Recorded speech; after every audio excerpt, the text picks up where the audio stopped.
1937 жылдың алғашқы айларындағы саршұнақ аяз әрі неге үреймен қарайтын қыр елін одан әрі бүрістіре түсті. Өткен тышқан жылында Баркөл өңірінде жүз берген қатты жер сілкінісі мен сел апатында жұрт жамандықтың нышаны жорып еді. Ол аз болғандай күзде күн тым ерте суытып, қырау үсігімен басталған қыстың қаһары да қатты болды. Сиыр жылын сиырдың мүйізіндей қаттылығымен есіне қалдырған халықтың үмітінен күдігі басым болды. Дәл осы қанды 37-нің ақпан-наурыз айларында Москвада өткен коммунистік партияның кеңейтілген мәжілісінде Сталин халық жауларымен үкіметке қарсы болғандармен күресте ымырашылдық, сын тәрбие сынды ескі әдістерден көрі түп тамырымен құрту, талқандау секілді жаңа әдістер керек деп айғылақтанды. Осы бір ауыз сөз қарамаққа жай ғана айтыла салынғандай көрінгенмен, талай халықтың тамырына балта шапты. Соның ішінде қазақ ұлтының сорпа бетіне шығар адамдары мен ел серкелерін құртуда орны толмас өкініш пен зұлмат арқалап келді. Сталиннің демімен көтерілген болмашы бу боранға айналып, оның ымымен жұмыс жүргізіп келген Шыңшы сайдың бойына да зор қуат бітті. Осы жылы шілдеде Жапония Қытай аумағына қарулы шапқыншылық жасап, Кеңес одағы мен Қытайдың тұтасып жатқан шығыс қақпасы қатарынан өртке орану қаупіне түсті. Дәл осы кезде ішкі жақта гоминдаңшыл қара Қытайлар мен коммунисті қызыл Қытайлар да қырқысып жатқан болатын. Міне осындай тайталасқа түскен шешуі күрделі жұмбақ әлемнің арасынан суырыла көтерілген Шыңшы сайдың жеке ұшағы тамыз айының жанға жағымды бір күні Қызыл алаңға келіп қонды. Барлығына темірдей тәртіппен қарайтын сталиндік жүйе Шыңшы сайды бір емес қатарынан 3 рет қабылдады. Әсіресе оның төп тамырымен құрту, талқандау өнерін өз аузынан естіп қана қалмай, істеп жатқан жұмысының нәтижесін көзбен көру бақытына ие болуы шыңның үлкен табысы болды. Сталин не көремін, не білемін десе де қолынан қақпады. Қылышынан қан тамған империяның құдіреттене түскен жеңісті іс-әрекетіне куә болды. Шіркін, Шыңжаңды да осындай кіші кеңес одағына айналдырсам деген тәтті қиялы көздерінен көрінсе керек. Ол ойын тез аңғарған қожасы. Әрине, деді. Әрине, кеңес одағының кемелді тәжірибелерін Шыңжаңға көшіріп қолдануға неге болмасқа? Өзің әңгіме арасында айтып қалған ұйғырлар мен қазақтардың мәселесі біз үшін кішігірім емес. Өзбекстан, Қырғызстан, Қазақстан жерлерінде де мұндай оқиғалар көп болған. Далалықтардың ішінде қазақтар тіптен жаман ғой. Қазақстан жерінде де меменсіген талайы болды. Адал коммунист Исаевич Голощекин жолдасты білесің. 1925 жылы Қазақ өлкелік комитетінің бірінші хатшылығына тағайындалған. Қазақ жерінде 7-8 жыл ғана жұмыс істеді. Бір жолы маған ондағы жағдайдың мәз еместігін, адамдардың қырыла бастағандығын айтты. Мен ол сары бәлелерден тек осындай жолдармен құтылуға болады, аянба деп оған дем бердім. Обалыға не? Аянған жоқ. Талайын тақымында ойнатты. Бұғалыққа көнбегенін буындырып өлтірді. Асаумын дегенін жуасытты. Әлі де талайын ноқталап жатырмыз. Бұл халыққа ақыл айтып тең сөйлесу жараспайды. Бұларды тұқыржылатып құлдықта ұстау, құрту жолымен ғана аластауға болады. Сен даланың жыртқышаңдарын үй жануарына қалай айналдырамын деп ойлайсың? Сталин қорқарын құшырлана сорып, Шыңшы сайдың бетіне түтін арасынан түнере қарап, мұртынан жымиды. Ұзын майын күлғағарына тықылдатып тұрып, өз сұрағына өзі жауап берді. Әрине, ол өзгермейді. Егер қасқырды қолда бағып, күшігі туған күні енесін өлтіріп тастап, күшікті қолға үйретсең, енесінен көріп көмпіс болады. Дегенмен де, абайламасаң ол да өзіңді жаралаудан, жарып тастаудан тайынбайды. Мүбәда қолыңда өскен сол күшікпен үйдегі итті қосып, екеуінен туған күшікті бақсаң, ол саған адалдықпен қызмет ететін болады. Өзі құдайдай табынатын адамның жүйеге жеткізіп айтқан ақылы Шыңшы сайдың көңіліне жылқы майындай жылы тиді. Дәл айттыңыз, Иосиф Виссарионович. Олар өте жаман халық. Қазір сол жабайылар Шыңжаңға тұрғысы келмей ішкі Қытайға қарай қопарыла қашып жатыр. Құсты қолда ұстаудың екі түрлі әдісі бар. Бірі қанат құйрығын қырқу, екіншісі шырғалап жеммен алдау. Олардың тентегінің қанат құйрығын қырық, ақымақтарын шырғаға тартып қолыңа ұста. Біздің тараптан не керек айтып отырған алақандай баркөліңде қанша қазақ бар? Бұл арада тек қана батылдық керек, жүректілік керек, ал аяушылыққа бой алдырсаң құрығаның, бәрібір сені ешкім аямайды. Осыларды айтқан қожасы оған тағы да жомарттық көрсетті. Бірнеше жылдың алдында анау дүнгендерді құртамын дегеніңде 10 ұшақ, 20-ға жуық танк, 4-5 мың қызыл армия жауынгерін берген едім. Қазірге дейін біздің де көңілімізді қалдырып көрген жоқсың. Әлі де қалағаныңды ал, мақсатыңа жетсең болғаны. Солай болса да әлі де бергенімізден беретініміз көп. Осын айтқан Сталин тағы да аз тыныстады. Бергенімізден беретініміз көп дегенге салмақ түсір айтып, алғанымыздан алатынымыз да көп деп ескертіп жатқандай болды. Шынында Кеңес одағы өз мүддесін қорғау жолындағы әрқандай іске батыл араласып келген еді. Қытай шекарасының ішіне жасанып кірген Кеңес одағының Қызыл армия жауынгерлері Жиншурын және Шыңшысай үкіметі тұсында көп мәрте көмек көрсетіп, достарының мүддесін қорғаудан еш аянып қалған жоқ. Әрі алаған қолың береген деген Шыңжаңның алтын күмісі мен асыл тасы кеңестіктердің қазынасына құйылып жатқан болатын. Осының бәрін меңзеген Сталин темекісін құшырлана сорып сөзін жалғастыра берді. Жапония шығыста Манчжурияны бөліп алып қана тыңғысы жоқ, Монғолия арқылы Шыңжаңға ықпал жүргізуді де ойлап отыр. Соның ішінде қазақтармен тіл біріктіргісі келуі әбден мүмкін. Осы жағына абай бол, және де коммунистік Қытайларға көмектесіп, олардың қара Қытайлармен бірге отырып Жапонға қарсы тұруын қолдауымыз керек. Қазірше Шыңжаңға көмек үшін Қызыл армияның ерекше жасақталған ат әскерінен бір полк, әуе армиясы күштерінен 5 ұшақ дайындатып қойдым. Мұның сыртында Қытай Қызыл армия қосындарына Шыңжаң арқылы 1000-дай ұшақ, 100-дей танк және көптеген зеңбірек, пулемет, оқ-дәрілер беруді ойластырып отырмыз. Осының бәрін жеткізіп беру міндеті өзіңе жүктеледі. Ал бұдан басқа қалағаның болса одан да бас тартпаймыз. Сыйлығымыз аздық етіп жатса, жасырмай айта бер. Ойбай-ау, ол не дегеніңіз, қалайша аздық етсін? Осының өзі-ақ жетеді. Сізге өмір бойы қарыздар болып өтетін болдым-ау, деген Шыңшысай Сталиннің алдына жүрелеп отыра қалып тоңқаңдай бастады. Тұр. Бұл әскери адамға жараспайды. Сыйымыз бұнымен аяқталған жоқ. Ең үлкен сыйлықты әлі ұсынып үлгерген жоқпын, деп қолын көтеріп еді. Жанына жетіп келген көмекшісі қолындағы қос қорапты Сталинге мәпелей ұсынды. 40 деген жас қылыштай шағың. Сені осы уақытқа туралап шақыруымыздың да өзіндік есебі бар. 40 жасқа толған күніңді Мәскеу сынды әлемнің ірі қаласында өткізсін деп арнайы сыйлықтар дайындаттым. Туған күнің құтты болсын. Істегеніңнен істейтінің көп. Жеке басыңа дайындалған сыйлықтарыңды ұшағыңа тиеп береміз. Ал одан да көп сыйлықтарымыз бар. Мына біреуі сіздің біз үшін істеп жатқан жұмыстарыңыздың бағасы ретінде өзіңізге арнап жасалған еңбек ордені. Енді бірі өзіңіздің өтінішіңіз бойынша Кеңес одағы коммунистік партиясының мүшелік билеті. Сізді компартия мүшесі болуыңызбен құттықтауға рұқсат етіңіз. Шынында Шыңшысай бұл жолы не дерін білмей, көздері жасаурап үнсіз тұрып қалды. Сталиннің темір тегеуріні өзінің жұқа алақанын сықырлата қысқанда, қыса берсе екен деген елжіреулік көңіл күймен әзерге тіл қатты. Рахмет сізге, деп оң қолын шекесіне апарып әскери құрмет көрсетті. Сталин жолдас, сізге деген алғысым шексіз. Тебіренгенімнен не айтарымды да білмей тұрмын. Осыны айтқан Шыңшысай партия билетін аялай ашқанда 18-59-118 деген нөмірі көзіне оттай басылды. Әсіресе 8-ді байлық пен бақыттың нышаны деп білетін Қытай ырымы бойынша бұл қасиетті сан еді. 18-ден басталып 18-бен аяқтауының да үлкен мәні бар. Осының бәрі 40 жастық туған күніне ойластара жасалып жатқанның өзі қаншалық. Миллиондаған Қытай халқы мен оның көсем жаңжеші жасай алмаған сыйды, үш қайнаса сорпасы қосылмайтын орыс елін басқарған грузин ұлтының жасағаны жанын ерекше тебірентіп жіберсе керек, көзіне мөлдіреген жас келді.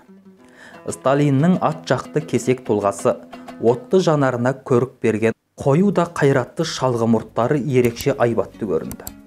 Әлемде Сталинге тең келетін адам жоғау деген ішкі құрметпен оның жүзіне мейірлене қарады. Зайып ауылының көшіп келе жатқанынан хабар тапқан Елісқан олардың алдынан адам жіберді. Арттағы ел түгел көшіп келгендей мұндағылар бір желпініп қалды. Арада бір жылға жетпейтін аз ғана уақыт өтсе де, сағынысып қалғандай шұрқырасып жатыр. Елісқанмен құшақтай көріскен Зайып Тайжа: "Қарағым, ақыл жастан, асыл тастан деуші еді. Көшке ілеспей қалып қойып едік. Ештен кеш жақсы деген. Кеш те болса артыңнан жетіп отырмыз", деді. Сосын Қасымға бұрылып: "Мынау Қасым батыр.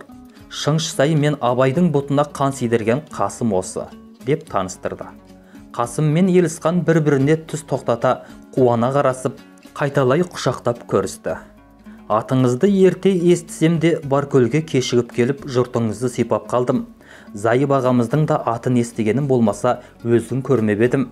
Жауға намысын жібермейтін ер деген соң түрмеден қашып барып қолтығына кірдім. Кеудемнен итерген жоқ, жатсынбады. Кімсің деп те сұрамады. Баласынан артық көрді. Міне енді өздеріңді аман көргеніме Аллаға мың тәубе." Шыңғыстай зұлымның кесірінен халық күйзеліске ұшырады. Алман салықтың сыртында әскердің азық түлігі деп қазақты шапқанын қоймады. Істің жөнін айтып, шындықты сөйлегісі келгендердің көзін құртуды ғана ойлады.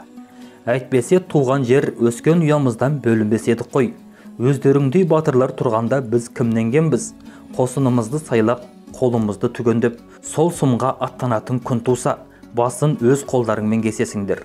Қазірше ес ақылымызды жинап, етек жеңімізді қымтап алайық." Зайып ауылына ерулік үшін жетектеп әкелінген ту бие сойылып, ел алқалары қайтадан бас қосты. Зайып: "Арттағы елдің жағдайы күн санап нашарлап барады. Жаңбыр бір жауса терек екі жауады демекші.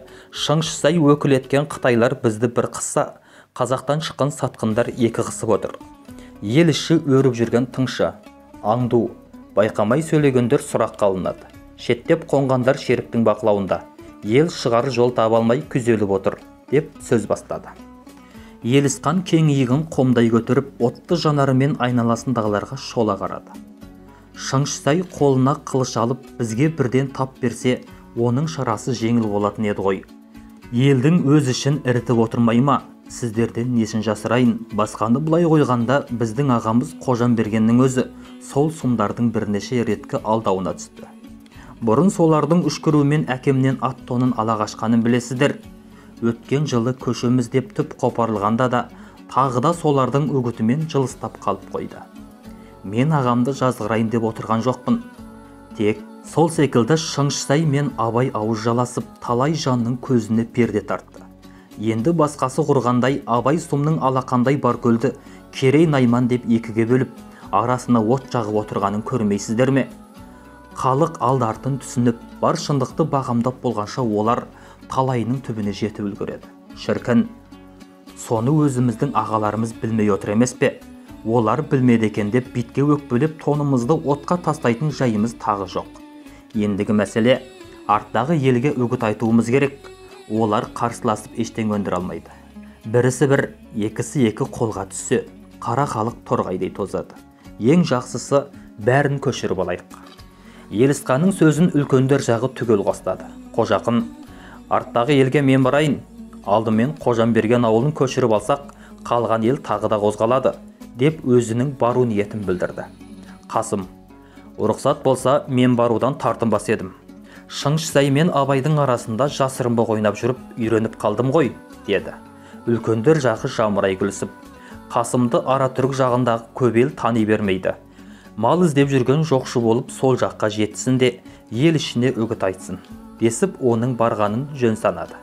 Соңғы байлам осыған ойысып, Елісқан мен Зайып елдің басты адамдарына хат жазып, Қасымды бір топ жігітпен арттағы елге аттандырды. Шыңғыстай Баркөл мәселесін тыныштандыруда жалғыз Абайға сенбейтін. Сол үшін де ондағы қыбыр-жыбырды бақылаған астыртын хаттар мен радио хабарлағыш арқылы жететін хабар ошарлар үзіліп көрген жоқ. Соның алғашқы бірінде мынандай сөздер бар еді. "Құрметті Шыңдубан, Баркөл жағдайы аса мәз емес. Абай көріністе айбатты көрінгенімен елдің ішкі жағына ірткі көбейді. Өз басы да Керей Найман болып бөлінген топтың бір жағына шығып алып, біраз адамның сенімінен айырылды. Жеке басын көп күйттейді. Қорасы малға толды. Үкіметтің тәртібі емес, өз білгені бойынша істеуді жақсы көреді. Дәл осылай кете берсе, Баркөлді уысымызда ұстап тұру қиынға соғар мекен?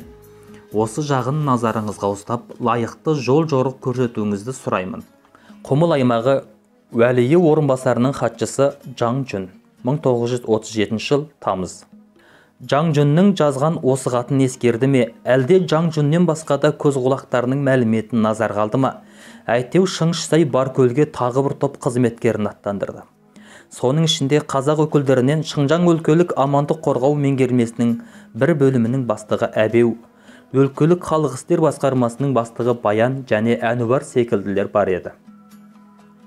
Олар Абайдың жұмысын қолдап қуаттайтын үгіт отрядының қызметкерлері деген атпен келді. Әбеу сол отрядтың бастығы еді. Шын мәнінде Құмыл Баркөлге жүрілген дойбының алғашқы тасы Шәріпқан мен Баймолда болса, екіншісі Абай.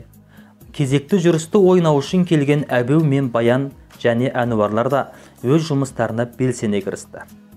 Оларды осылай аттандырарда Шыңғышсай құлақтарына жеке-жеке сыбырлап: «Сіздерден бұрынғы барған басшылар Баркөл жағдайын оңағанды қойып, одан әрі бүлдірді. Құмыл Баркөлді басқаратын жаңа адамдар керек. Мүмкін қызметтеріңді адалдықпен атқарып, ел көзіне түсіп жатсаңдар, еңбектеріңді елеп ескеретін шығармыз» дегенді емексітті. Мұны Әбеу мен Әнуардың әр екеуі де өзімізге ғана айтылды деп ойлады. Соның ішінде Әбеу Құмыл аймағының уәлиі Сюң Сяоюанмен тікелей байланыс жасап, жол жорық алып тұруға жауаптанды да, Әнуар Абайға көмектесіп, Құмыл қалалық қорғаныс бөлімінің жетекшісі Нью Джин ханмен сәйкесіп жұмыс істейтін болды. Қанша дегенмен де Шыңның сеніміне бөленіп, жаңадан келген күш болғандықтан да олар өз мойындарына алған міндеттерінен аянып қалмады. Баркөлде болып жатқан күндегі істі күнде қадағалап, жоғары жаққа мәлімдеп отыру да ерекше белсенділік танытты. Алдымен Құмыл қалалық қорғаныс бөлімінің жетекшісі Нью Джин хан мен Құмыл уәли мекемесінің уәлиі Сюң Сяоюанға жіберіліп, кейіннен Шыңғышсайға жолданған сондай бір хаттардың бірінде мынандай жолдар бар еді. Қазақтардың Гансу Чинхай өңіріне қашуын тосу әдісі жөнінде Дубанға мәлімет. Нью Силинг, Сюң уәли бауырлар. Баркөлдегі қазақ рубасылары Қожамберген Тайжы, Зуңгуан Нұрғали, Смағұл Залың, Салақитан Шаңия қатарлылардың Гансуге қашу ниетінде болғанына бірнеше ай болған. Таяудағы әр жақтылы мәліметке қарағанда, бұл қазақтары Гансуден көмек сұрап адам жіберген. Қасым қатарлы 3 адам Баркөлге қайтып келіп, қазақтарды жинап Гансуге қашудың әдістерін ақылдасқан. Сонымен бірге Зайып Қасымдардың Әншейге барғандығы мәлімделді. Қасым 100 шақты қазақ тертіп, Аратүрік маңынан тосамын депті. Айтуға қарағанда, 1-7-ден кейін жолға шықпақшы екен. Адам саны 500-600 түтін. Мылтық шамамен 200-ден асады. Жүрер жолдары екеу. Біріншісі Нарынкір, Түріккөл, Аратүрік, жоғарғы Мүнейден Күңгір тауына бару. Екіншісі Ағарқаның теріскендегі жазықпен Уаңызы қарауылы, төменгі Мүнейден Күңгірге бару. Осыған сай Дубанға телеграмма жолдап, нұсқау сұраудан тыс, нақтылы ахуалды хатпен жолдаймыз. Бұл қазақ бандыларының жүрер жолы екеу болғанымен, Күңгір тауы Гансуге асатын бірден бір жол. Бір бөлім әскер жіберіп, Күңгір тауын алдымен иелеп тосқауылдауға болады. Нью Силинг салмақтап көруін өтінеміз. Олма, таяуда Баркөлде болап талау деласы көбейіп кетті. Бірнеше күннің алдында Ағарқадағы қарақшы атаманы Мәмбет Нарынкірдегі ұйғырлардан 23 жылқы бұлап әкелген екен. Дереу адам жіберіп қолға алдық. Жиыны 2 адам, біреуі дүнген. Сұрақ үстінде Мәмбетті тексерсек, ол Гансуге қашқан Зайыптың туысы болып шықты. Мұндай үлкен бұлаңшылықпен шұғылдануындағы мақсаты орайды пайдаланып Гансуге қашу болар. Жиып айтқанда, кезекте әскери күшпен жоюдан басқа амал жоқ. Алайда тағы Баркөлден өтсе, басқа қазақтардың тыныштығын сақтау қиынға соғатын түрі бар. Ахуалға қарай Дубанға ертерек нұсқау алуға жол ағайсыздар. Қам жасауға дайын болуымыз үшін бауырлардың қымбатты лебіздерін беріп тұруын күтіп, құрметпен амандық жолдап, үгіт отрядының бастығы Әбеу, 1937 жыл 19 қазан. Кеңес одағынан зор топтағы көмек алып, Сталинді арқа тірек көрген тепсе темір үзетін қылыштай азамат Шыңғышсайдың ендігі жерде ештеңеден тайынар түрі жоқ. Ол Мәскеуден келе салысымен жұмысқа шұғыл кірісіп кетті. Жер-жерге жедел телеграмма жолдап, үкіметке қарсы әрқандай әрекетте әсте аяушылық жасауға болмайды дегендерді ерекше ұқтырып жатты.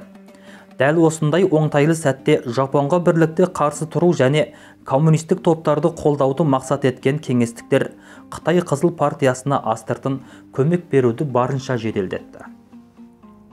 1937 жылы қазаннан 1939 жылы қыркүйекке дейін Кеңес одағының Қытайға жәрдемге жіберген қару-жарағынан 985 соғыс ұшағы, 82 танк, 1300-ден артық зеңбірек, 14 мыңнан артық пулемет, әрі көптеген құрал жабдық, оқ-дәрілер түгелдей Шыңжаң арқылы Шыңшысайдың қолымен ішкі Қытайға жөнелтілді. Кеңес одағынан тасып әкелу мүмкіндігі болмаған дүниенің бәрін кеңестіктер техника және адам күші арқылы Шыңжаңда өндіруді қолға алды. Дихуаның іргесіндегі 30-40 километрлік жерден кеңес елінен әкелінген ұшақ жабдықтары мен әртүрлі қару-жарақ бөлшектерін құрастыратын және өндіретін Багаң аталатын болат темір зауытын ашты. Осынша көп дүниенің ішкі Қытайға тасымалданатын маңызды жолы тек қана Құмыл аймағын басып өтіп, Гансу, Чинхай қатарлы жерлер арқылы ғана жөнелтілетін еді. Бұл жолдың салынып жасалуы мен жол бойындағы әрқандай қауіпсіздік шараларына қатысты мейлі әскери, мейлі қаржылық мәселесіне келгенде кеңестіктер барын салды. Тіпті осы өңірдің Монғолия жағымен қанаттасып жататындығы ескеріліп, ол елде жұмыс атқарып жатқан кеңес әскери генералдарына Шыңшысаймен сырттай сәйкесіп, қазақтарды Моңғол жеріне кіргізбеу, қарсыласқандарының көзін құрту тапсырмасы да берілді. Осындай толғақты мәселелер тоғысып, тоғыз жолдың торабына айналған Құмыл Баркөлдің тыныштығын сақтау, ондағы қазақтарды бас көтертпеу бәрінен де маңызды болатын. Сол үшін де Құмыл жақтан дамылсыз келетін телеграммаларға да Шыңшысай уақ-уағымен жауап қайтарып, ол тарапты тікелей қадағалауына алды. Құмылдағы Ньюслин Сюңвалиге құпия телеграммадан хабар таптық. Баркөлдегі қазақ атамандарынан Қожамберген Тайжы, Нұрғали Зуңган, Смағұл Залың, Салақиттан Шаңғия қатарлылар ел бастап қашпақ екен. Салин мырза Ара-Түрікке адам жіберіп тосқауылдапты. Өлкеден бомба тиіп тағы 2 аэроплан жібердік.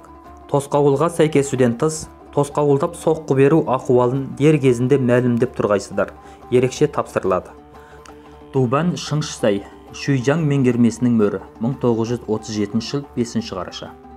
Қазақтарға тосқауылдап соққы беруге Құмылға жіберілген аэропланның жеткен уақыты жайлы телеграмма. Дихуадағы Дубанға шұғыл жетсін. Шуйжаң меңгермесіне жолданған құпия телеграммадан хабар таптық. Әуе армиясының 3 аэропланы соңғы күні түстен кейінгі сағат 4-те Құмыл аэродромына аман-есен келіп жетті. Барлық істің орындалуы Баркөлдегі уәлидің орынбасары Аға телеграмма жолдап сұралады. Тосқауылдау уағында телеграммамен жолдауға рұқсат еткейсіз. Телеграмманы тапсырып алғанымызды білдіріп, Құмыл уәлиі Сюңсяоян Сылин Ньюджинхан Шуйжы мөрі. Осылайша қайшалысқан қалың телеграмма қазақтардың басына қара бұлт үйірді. 1937 жылы қыркүйекте Кеңес Қызыл армиясының 8-ші полкі мен әуе армиясының бір бөлімшесі Құмыл аймағына келіп орналасса, қазанда Құмыл Баркөл әскери қолбасшылық штабы және оған қарасты атты әскер 32-ші полкі Баркөл қалашығының батысындағы әскери тұраққа көшіп барды. Аспанда ұшақ, жерде танкі, машина, жаяу әскер дегендей жер қайыстырған қалың қол Құмыл Баркөлге құйылып жатты. Елдің басты адамдарымен арттағы ауылдардың жағдайы жөнінде әңгімелесіп отырған елсқандардың үстіне бейтаныс бір жігіт кіріп келді. Сәлемін алған соң көпшілік тани алмай, «Қай ауылдың баласысың?» деп аңтарылып еді. Бас киімін алып, шекесінің терін жеңмен сүртінген жүдеу жүзді жолаушы. «Теміршенің ауылынамын, Таспекемін, атым Шәмши» деп жауап берді. Төр алдында Елісқанның қасында отырған ақ сақалды Назарбай деген кісі оған ошарыла қарап: «Ой қарағым, бір көрген бала сияқты шырамытып отыр едім. Сен әлгі өзіміздің Таспеке сасықтың ұлы емессің бе? Ел жұртың аман ба? Қайдан жүрсің?» деп жабыса кетті. «Қашып келдім». «Қайдан қашып келдің?» «Баркөл түрмесінен қашып шықтым». «Міне қызық, ал әңгіме керек болса. Енді бар жұрттың назары Шәмшиге ауды. Тұс-тұсынан әртүрлі сұрақтарды жаудырып жатыр. Жә, тоқтай тұрыңыздар. Алдымен тамақ ішіп әлденіп алсын, әңгімесін сосын айтады ғой, деп Елісқан басқаларды сабырға шақырды. Тамақ жеп шайға қанған Шәмши: Ағалар айыпқа бұйырмаса, басымнан кешкендерді ұзағырақ баяндайын, деп әңгімесін бастап кетті. 1933 жылдың аяғы мен 1934 жылдың басындағы қатты қуаңшылықты білесіздер. Сол жылдары Шіңгілдегі біздің ауылдар жайылымнан қысылып, бір бөлімі Шіңгілдің улы тауларына, бір бөлімі Бәйтік, Қаптық, Сарнұрын, Тәкі тауларына, тағы бір бөлімі сыртқы Монғолия жеріне мал қыстатуға мәжбүр болды. Барған елді өзінің қарамағына алмақшы болған Монғолия үкіметі келесі көктемде оларды ішкері жаққа көшуге қыстады. Ел басшылары: біз жаз шығысымен қайтамыз, алғаш келгенде де мал үшін бір қыс қыстап қайтуды айтқанбыз, деседі.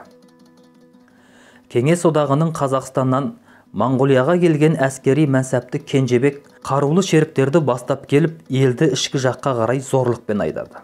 Қариялар баяғыда Қара Зеңгірде отырған Беген ауылын шауып, көп қыз, қатын, жас баланы олжалап апарған Қатын Сұмын деген жерге айдап апармақшы екен, деп зәрезап болды.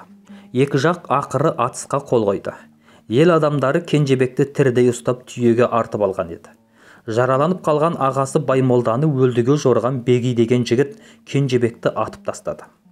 Зорға қашып құтылған ел Шіңгілдің Үшкөл жайлауына келді. Мал ашуы, жан ашуы деп Монғолия шерік басып қалған малды қайтарып аламыз деп Рамазан, Қасен бастатқан жігіттер қайтартқа шабады. Жан бермек оңай ма? Монғол шерігімен атысқан олар ақыры көп мал қуып келді. Қарсы жақтан қанша адамның өлгенін білмейміз. Бізден Асылбек, Баттал деген молқы жігіттер, Сәдуақас деген Шақабай оққа ұшты. Осының кегіме сол ит жылының күзінде ел жайлаудан күзеулікке еңкейе бастағанда Монғолиядан екі бағытпен неше жүздей шерік және бір соғыс аэропланы келіп, Шіңгіл бойындағы бейуаз халықты жан түршігерлікпен қырғындады. Бір бағыттағы атты шеріктер Бұлғынды Құлдай, Шағанқол бойын және Шіңгілді өрлей Қарағашқа дейін аспаннан да жерден де екі жақтап оқ жаудырды. Олар Шағанқолдың құйғанына Күреңтөбеде отырған Сарбаз Қожан ауылы қатарлылардан көп адамды ұстап алып, арқанмен қосақтап қойып атып өлтірді. Шағанқол құйғанының өр жағында отырған Байқадам ауылдарында аямай шауып, бүкіл малын бұлап алды. Тағы бір бағыттағы атты шеріктер Қош Шіңгілдің өр жағынан Құлдай келіп, Үштіңкөнің құйғанында Ноғайбай Үкірдай ауылын шапты. Үштіңкөнің құйғанында Жылмаспай Зәңгіге қарасты Хангелді, Секел ауылдары отырған. Бұл ел Ұтыбұлақты құлдап, Таратыны басып, Кіші Шіңгіл өзеніне өтіп, Үлкен Шіңгілге түсетін Кеңмойнақ деген белден асып түспек болады. 200-ге тарта бұл отбасылар да бомбылауға ұшырады. Аспаннан жауған ажалды көрмеген ел у-шу болып бытырап кетудің орнына тобын жазбай Қарадаба сайына беттейді. Сайға қамалған елді Шіңгілдің өр жағынан еңкейген атты шеріктер атқылап, екі жақтап қырғындайды. Осы барыста Жылмыспайдың ұлы Құндақбай бастаған 30-40 адам қолдарындағы азғантай құралымен атысып әзер құтылады. Қолға түскен Жылмыспайдың өзін сол бойы Монғолияға алып кетті. Әңгіме осы араға келгенде қозғалақтап кеткен жігіттердің бірі білегін сыбана жүрелеп: атаңның етін жегір, бұл қалмақтардың бізге көрсетпегені бар ма? Баяғыда Жалама деген бір қанышқыш жендеті шығып, шекарада жайлап қыстап отырған елді Монғолдың ішкі жағына қуғанын жақсы білетін шығарсыздар. Қазақтар болса қатты қарсылық көрсетіп, қыс ішінде бекіп қалған асудың қарын бұзып, Алтай бетіне қашады ғой. Сонда елді қынадай қырған Жалама Қарақас Ақынбек деген батырды қолға түсіріп, тірідей сойған екен. Оның терісіне шөп тығып, құбыжық кейіпте ұзын бақанға мінгізіп, елдің зәресін алмақ болып қайуандық жасапты. Зауалыңды бергір, сол Жаламаның басын кейін өзінің қызыл моңғолдары кесіп алып, Уластай деген бекіністің қақпасына іліп қойыпты деп естідік, деді тістеніп. Рас, қанша дегенмен кәпір ата жауымыз ғой. Сол жолы болса керек, ауылдың ересектерін қыратынын қырып, ұстайтынын ұстап, 50 баланы туырлыққа орап, ішегі қатып өлсін деп ен далаға тастап кетіп, Шегіртай асуындағы сол жер кейіннен 50 бала дарасы атанған деп естігенбіз. Әй жауыздар-ай, деп қостады оны біреу. Шәмши аз кідіріп әңгімесін жалғай берді. Қырғы мұнымен тына қоймады. Қарулы шеріктер Қарадабаны 3 күндей қоршап, қырылғандарды тінтіп шалажансар жатқан еркектер мен 2 қабат әйелдерді қылышпен шауып мылтықпен атып өлтірді. 2 күннен соң шеріктер ұра жыраларда тас қуыстарына өлекселердің арасына жасырынып қалған 60-тай адамды енді тиіспейміз, тамақ ішіңдер деп алдап жинап алып, оларды Қызылқайың деген жерге апарып арқанға қосақтап қойып, еркектерді түгел атып өлтіреді. Ең жан түршігерлігі, малдың жемтігі мен адамның өлігіне тойып құтырған иттер қырғыннан кейін жерлеуге барғандарды өлік маңайына жолатпай өздеріне қарсы шауыпты. Сөйтіп Қарадабаның сай-саласы Қангелді, Секел руын негіз еткен бейуаз халықтың қанымен боялды. Бұл қырғында әсіресе жалғыз аэроплан шіңгіл бойына қырғидай тиісіп, түстен бұрын бір, түстен кейін бір рет бомбалап тұрғандықтан тарихқа жалғыз аэроплан қырғыны деген атпен қалды. Үлкендердің айтуынша әр жерде қырылғандардың саны 800-ден асқан көрінеді. Біреулер бұл қырғынды Байқадам елі шабылған десе, біреулер Қангелді Секел қырылған деп те атап жүр. Оның бәрі де біз естіп жүрген әңгіме ғой. Онан да түрмеге қалай түстің, қалай қашып жүрсің, соны айтсаңшы, деді отырғандардың бірі, әңгіменің аяғына жеткенше шыдамы таусылып. Айтады, сабыр етсейші. Өлген қойдың әңгімесін айтып отырған жоқ, қырылып қалған өзінің жақындарын айтып отыр ғой. Безбүйректеніп сөзді бөле бермей тыныш отыр, деп зекіді бір қария. Я, жалғай бер, деді. Сосын Шәмшиге шоқша сақалды иегін изектей көтеріп. Біздің ел ақыры үркіп Баркөл жаққа өттік. Сөйтсек, мұнда да жырғап отырған ел жоқ екен. Абай мен Әнуар ауыл-ауылды тіміскілеп ойына келгенін істеп жатыпты. Айтпақшы, үрккен елмен бірге Монғолиядағы қазақтардың арасында болғанымызда, Абайдың зұлымдығын естіп жағамызды ұстадық. Ел ішінде Қобдаға Абай менен Шәріп келді, Сиырға Аусыл менен Сарып келді. Жан бағып жайбырақат жатқан елге екеуі бар бәлені алып келді деген өлең бар екен. Абай мен Шәріп екеуі де сәбеттен келген қызыл үгітшілер екен. Соқа бастары ғана емес, шаштарын қиған қатындары да кәмменес екен деп естідім.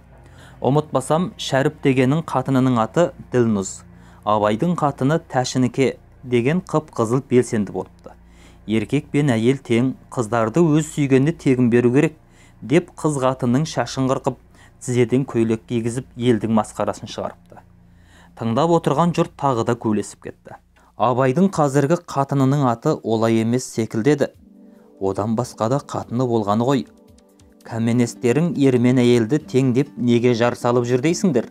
Еркектер көп әйел алса, қатындары да көп байға барады да, тауық сияқты бірін тастап біріне жүгіре беретін болғаны ғой. Басқа кәменесіңді білмеймін, ана Абай қыз қатын десе өлет дейді. Жас кезінде іле жағында болған көрінеді. Сырттай білетіндердің айтуынша, үйлену тойын жасап жатқанда қалыңдықты тастай салып, қызды ұзата келген қасындағы жеңгесін алып қашып, мұқым бір тайпа елді ұятқа қалдырып жерге қаратып кеткен деседі. Кәменестеріңнің елге үйретейін деген өнегесі сол мекен.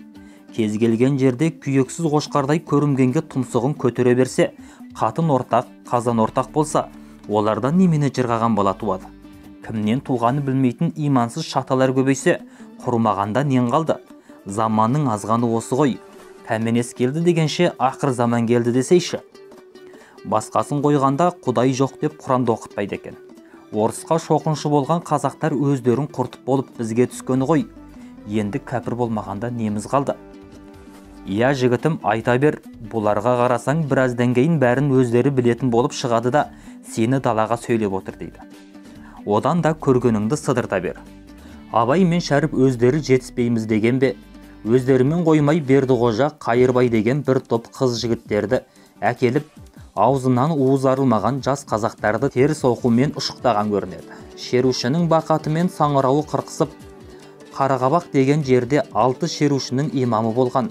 Тілеуберді молдаға ас бергенде біреулер Абай мен Шәріпті ұрып өлтірмекші болып, әйтеу аман құтылып кеткен деседі. Бәсе, бұл Абай талайды құртқан сумекен ғой. Мұндай адамдарға өлім жоқ. Жаман адамды алудан Алланың өзі жеркенеді. Аллаға да жақсы адамдар ғана керек сияқты. Я қарағым, әңгіменің қызығына енді келе жатырсың. Айта бер, деп малдасын құрған бір шал мүйіз шақшасын етігінің өкшесіне тықылдатып, ерініне насыбай салып Шәмшиге тақымдай жақындап тамсанып отыр. Әйембеттің ауылы Ошақтыда үлкен той жасап жатыр екен. Тойға Абай мен Шәріп те қатысты. Абай Расул деген балуанын қосты. Ел Абайдан қорықты ма, Расулдан қорықты ма, әлгі немесі ортаға шығып алып, күреспей бәйгеламын деп таурықпасы бар ма? Үлкендер қолқалап болмаған соң ортаға шығып алыса кеттім. Өзі де бір дәунем екен, Құдай оңдап оң жамбасыма келіп қалғаны. Бұрқ еткіздім. Топ ішінен шауып шыққан Рамазан мені мінгестіріп ала жөнелді. Жұрт бәйге деп шуласқанда қарап едік. Бірінші Ыбырәлінің аты, екінші менің атым келіпті. Әй ақсақалдар, осының сөзіне сеніп отырсыздар ма? Палуан мен бәйгенің бәрін өзім алдым деп шықыртып отыр ғой. Мұның айтқаны шын болса желкемнің шұңқырын көрмей кетейін, деді манағы дауыс тағы да жақтыртпаған раймен әңгімені бұзып. Бұған келгенде Шәмши де шыдамай кетті. Сөзім өтірік болса, тап қазір басқа емес, сенімен күресемін, деп әлгіге тап берді. Анау отырған орыннан үрке шегініп, ей, мұнауың шындап келе жатыр ғой, ей, қалжыңды білмей ме, деп ығыса шалқайды. Жұрт ду күлді. Сонан Абай жағы әдейі сөз шығарып, бәйгенің аты жолдан қосылды деп бір талай айғай-шу болды. Аяғы қамшы сілтесіп тындықта, Абай мен Әнуар тобы бізге ала көзденіп кетті. Сөйтіп жүргенде Әнуар ел ішінен қару-жарақ жинағалы шығыпты дегенді естідік. Рамазан біздің басымызды қосып, мыналардың сұрқы жаман, ең жақсысы алдыңғы елдің соңынан кетейік, деді. Бірақ үлкендердің бір тобы биыл қыс келе жатыр, жаз шыға көрейік десіп көнбей қойды. Сөйтіп отырғанда Моңғол жағынан жау келді. Онымен атысып жатқанда көшпекші болып отырған елді тоспақ болып артымыздан да қалың Қытай шерік келді. Екі бүйірден қысқан жау күндіз күлкі, түнді ұйқыдан айырып, қанды ұрыс толастамады. Біз Қаптыққа қарай қаштық. Алдымыздан Қуанышбай Қожам бергендер шығып, бізге ат азық берді. Алды артымызды түгендей бастадық. Баркөл жақтан Қабдолла, Қайбар, Сейтнәби секілді елдің басты адамдарын ұстап жатыр екен деген сұмдық хабар жетті. Дәл осы кезде Әнуар бастаған 9 өкіл бізге келіп, үрікпеңдер, Баркөлге қарай көшіңдер, қаруларыңды тапсырыңдар, деп қоқаңдады. Шәмшидің әңгімесін тыңдап отырған бірнешеу Әнуардың аты аталғанда елеңдей қалды. Әнуар дегенің қайсаны бар? Әлгі Алтайдағы 4 бидің бірі Мәмидің ұлы Әнуар ма? Әкесі Мәми Алтай Керей ған емес, Алашты аузына қаратып, аттыға жол, жаяуға сөз бермеген қара сөздің қайығы болған әділ би еді ғой. Сол кісі өлгенде Әсет деген арғын ақын рахматлық жаңбырының тамшысы ғой деп жоқтау айтыпты деуші еді. Ағасы Мәңкейде қандай сабаз ереді. Жаманнан жақсы туады, кісі айтса нанғысыз, жақсыдан жаман туады, бір аяқ асқа алғысыз деп үлкендер айтқан дәл екен-ау. Тегіне тартып тумаған тексіз біреу болды деші. Айтаққа жүгіретін ит сияқты. Иә, соның дәл өзі. Мәми бейісінің оқыған тоқығаны бар деген жаңаша өскен ұрпағы ғой. Бейісінің өз кіндігінен емес, бауырына салып алған немересі болса керек. Кейіннен Дихуада қытайша оқып қызметке тұрған көрінеді. Оны да кінәлау қиын. Үкімет жұмысына телінген соң байлаулы бұзау сияқты. Кім жетектесе соның артынан кетеді де. Мәселе үкімет жұмысына шегілгенінде емес, сол адамның ары жағындағы зейін зердесіне байланысты. Біздің қазаққа қалақтай мәнсәп десе Құдайдың құлағын ұстағандай бәрін ұмытып, шашал десе бас алуға дайын тұрады. Иттің үстіне қонған қыраудай сол баянсыз дүниенің күнге еріп желге ұшып кетерін білсен етті. Әнуар жайындағы әңгіме толастай бере Шәмши сөзін қайта жалғады. Қару жинап, елді кері көшіруге үгіт айтып келгендердің 9-ын бірдей байлатып тастаған Рамазан, елдің ішінің бұзылғанын көріп отырсыздар. Енді бізге тыныштық та жоқ, жақсылық та жоқ. Ең жақсысы, жақсы ит өлімтігін көрсетпейді. Алдыңғы елдің артынан кетейік. Қаны бір ағайыннан бөлініп, қарға құзғынға жем болмайық, дегенді айтты. Жұрт Рамазанның пікіріне ойысып, көшсек көшейік десті. Сөйткенше алғашқы қар жауып үлгірді. Жанымда Базылқан, Қарағыз, Дәуіт деген жігіттер бар, төртеуіміз ырғайтыға жер шалуға аттандық. Сөйтсек алдымызды орап жатқан жау бар екен. Артымыздан келген адамдарымыз да атысқа қол қойды. Жаудың көп адамы қырылды. Шәбет батырға қапылыста оқ тиіп томалап кетті. Рамазан бір далданы бекініп алып, қарсы жағының қылп еткенін құр жібермей, қалқа жағынан қосаратпен келген 25 кісіні түгелдей қырып салды. Жау қырылып бітті дегенде жаралы біреу атып жіберіп, өзі ауыр жараланды. Ішін аралаған оқ құймышағынан шығып кетіпті. Мен адам болмаймын деп қиналып жатып, ақыры суқайтының аузында көз жұмды. Марқұм, иманы жолдас болсын, жаны жаннатта, топырағы торқа болсын, деп бетін сипай күрсінді Елісқан. Бірі Таспикенің ақшасынан, бірі қаржауынан болса да, қанаттасып талай бірге жүріп еді. Бір реткі аста, сырты түк, іші боқ бір жаман тай үшін ағайын арасына көлеңке түсіп, соның сызын ұмыталмай бұлар көшкенде бөлініп қалған. Бірақ Елісқан да бір қанаты сынғандай қимай аттанған болатын. Қайран Рамазан ереді, 37 мүшелінде қыршыннан қиылған екен-ау, деп күйзелді ол. Қайтейін, дүние жалғанға амал жоқ, бәріміз баратын жер. Иә, әңгімеңді айта бер. Рамазан өлген соң ел серкесінен айырылған қойдай иіріліп қалды. Қожамберген, Жеңісқан, Сақаба, Қазы-Укырдай, Өбірәлі, Байдолла бәрі де бірі он айтып, бірі мұн айтып ақылдан тарықты. Алдымызда аңдыған моңғол жасағы, артымызда Қытайдың шерігі, қылышын сүйреткен қыс мынау, босқа қырыламыз ғой деушілер де көп болды. Ел шығар жол таппай бөгеле берді. Қамза деген жігіт зертеңмен ауырып, ем қонбай сол жерде қайтыс болды. Сөйтіп арттарыңыздан келеміз деген арманымыздың қанаты қырқылып, көшіміз доғарылды. Аңдыған жау алмай қоймайды дегендей, мұнымыз жау жаққа жақсы орай болды. Бастауды еліп алғанымен қоймай, тұс-тұсымыздан оқ жаудырып, мал мен жанның қырылып қалуы қаупіне ұшырадық. Жеңісқан бірінші болып көштің бұйдасын кері бұрды. Қытайларға көмектескендей алдымыздан моңғол жасағы бой көрсетіп, тағы да оқ боратты. Арамызға келген Әнуар, Солтаншарып бастатқан үкімет өкілдері қару жарағын тапсырып кері қайтқандарға ешкім тиіспейді. Бағынбасаңдар бала-шағаларың босқа қырылады деген үгіт жүргізді. Амалсыздан бәріміз қаруымызды тапсырып Баркөлге қарай көштік. Ертесінде-ақ Баркөлдің аудан жамбылына жиынға шақыртып жатыр деген хабар келді. Мен бармай қойдым. Жиынға барғандарды бара салып тұтқындаған екен. Қожамберген, Өбірәлі, Байдолла, Сақаба, Мамырбай, Қайдар, Жеңісқан, Қази, Әйкебай, Үбайдолла, Бұқат, Қахан, Шахан бастаған 18 адамның аяғына кісен, қолына көзір салып, дереу Дихуаға жөнелтіпті.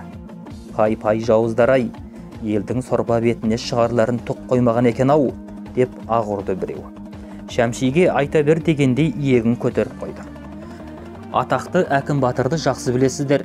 Ертеректе Шыңгілдің Секпіл тайында Тарби, Атымыш қажы, Долақай бай қатарлы 3 бірдей адамға арналған үлкен ас берілді ғой.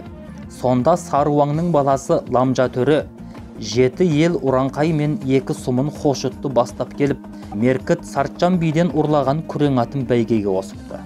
Палуаны жығылып, ұрлығы ашылып қалған Ламжа төрі қазақтарға тап бермекші болғанда, қарсы алдынан қамшысын көтеріп қасқая шыққан Әкім Батырды көргенде жым болыпты.